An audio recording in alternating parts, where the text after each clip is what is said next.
আপনার imo hack হয়েছে কিনা কিভাবে বুঝবেন? আপনার ইমো যদি অন্য কেউ হ্যাক করে ব্যবহার করে তাহলে কিন্তু অবশ্যই আপনার প্রাইভেসি নষ্ট হয়ে যাবে। আপনি ইমোতে কি করছেন না করছেন সেই হ্যাকাররা কিন্তু বসে তার ফোন দিয়ে সবকিছু কন্টিনিউ করতে পারবে। আর আপনার ইমো যদি অন্য কেউ হ্যাক করে ব্যবহার করে তাহলে আপনার কি হতে পারে আপনি একবার ভাবুন।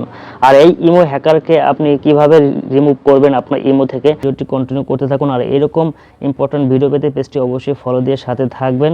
সো গাইস, প্রথমে আপনার ইমো অ্যাপসটি ওপেন করবেন। ইমো অ্যাপসটি ওপেন করার পরে ইমো হোম পেজটি চলে আসবে।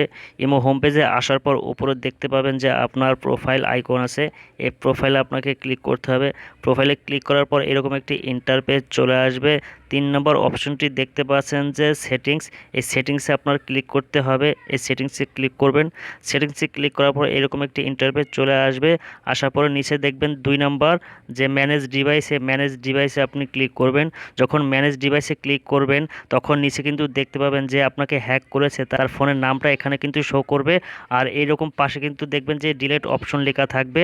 তখন বুঝবেন যে আপনার ইমোটাকে অন্য কেউ ব্যবহার করছে। যখন এই সাইডে দেখবেন যে ডিলিট বাটন, এই ডিলিট বাটনে আপনি ক্লিক করবেন। যখন ডিলিট বাটনে ক্লিক করবেন তখন সেখানে কিন্তু কনফার্ম চাইবে, কনফার্মটা আপনারা দিয়ে দিবেন। যখন কনফার্মটা দিয়ে দেবেন তখন কিন্তু আপনার অ্যাকাউন্ট থেকে সেই ইমো যে অন্য কেউ যে হ্যাক করেছে সেই হ্যাকার কিন্তু এখান থেকে রিমুভ হয়ে যাবে। আর আপনার ইমোটা কিন্তু সুরক্ষিত থাকবে। আশা করি বুঝতে পেরেছেন।